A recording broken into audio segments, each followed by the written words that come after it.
Trump refuses to apologize for bashing Pence on January 6. He did something wrong.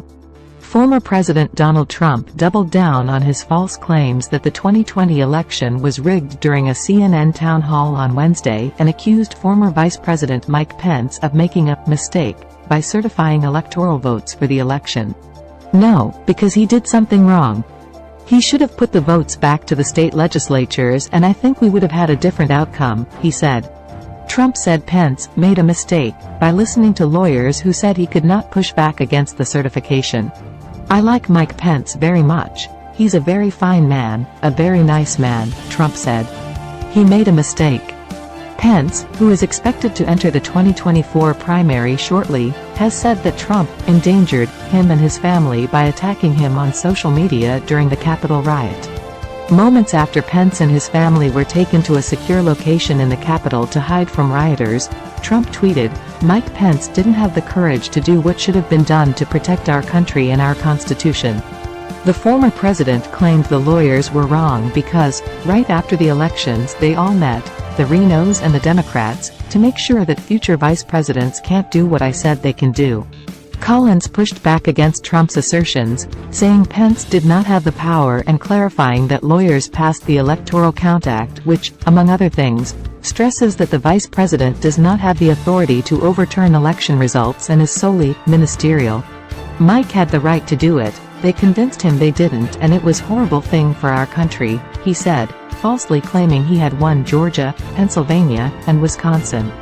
"He did have the right to do it, and that's why they changed the law, taking the right away," he added. At the conclusion of the town hall, Trump would not commit to accepting the results of the 2024 election regardless of outcome, saying only that he would accept the results if he thinks it was an honest election.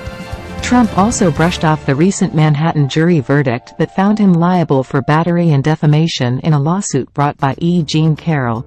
The 9-person jury ordered the former president to pay Carroll $5 million in combined damages. Jurors were asked to determine whether there was more than a 50% chance that Trump assaulted Carroll in the dressing room of the Bergdorf Goodman store in Manhattan in the mid-1990s, as she has claimed. The jury found that Trump most likely sexually assaulted Carroll but rejected the allegation that he raped her.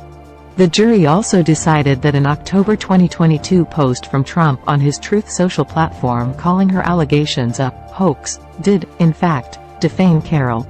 On Wednesday, Trump reiterated his assertion that he does not know Carroll and has no idea who she is. He claimed the judge in the case would not allow his lawyers to include evidence about Carroll and said his poll numbers went up after the verdict, just as they did after the other fake charge brought by a Manhattan district attorney in the hush money case. He called Carroll a whack job and asked, "What kind of a woman meets somebody and within minutes you're playing hanky-panky in a dressing room?" He noted the jury found he did not rape her and said, "I didn't do anything else. I have no idea who the hell she is." He said he wanted to testify in the trial but his lawyers told him not to. Trump came to the town hall prepared with a printed-out list of his social media posts from January 6 and defended his rhetoric ahead of and during the Capitol riot. He faulted then House Speaker Nancy Pelosi, whom he called Crazy Nancy Pelosi, and Mayor Muriel Bowser for the riot. He claimed he offered to deploy the National Guard, but Pelosi and Bowser turned down the offer. Though then Acting Secretary of Defense Christopher Miller said Trump never gave a formal order to deploy the National Guard. Trump said he would be inclined to pardon many of the January 6 rioters who have been convicted of federal offenses and called the U.S. Capitol Police officer who fatally shot rioter Ashley Babbitt a thug.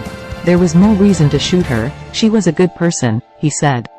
The officer who shot Babbitt was cleared of criminal wrongdoing and did not face charges. Authorities found there was insufficient evidence to support a criminal prosecution of the unnamed officer. The investigation concluded that it was reasonable for the officer to believe he was firing in self-defense or in defense of members of Congress and aides who were fleeing the House chamber. Cell phone videos of the January 6 siege show 35-year-old Babbitt and other rioters forcing their way inside the Capitol to barricaded doors leading to the Speaker's lobby, the hallway outside the House chamber where a number of lawmakers were sheltering during the riots. The group attempted to take down the doors with a helmet, their feet and a flagpole. A Capitol police officer is seen on video standing in a doorway on the far side of the doors with his gun drawn. The officer shot Babbitt in the shoulder as she tried to crawl through one of the broken panes of the doors, video shows.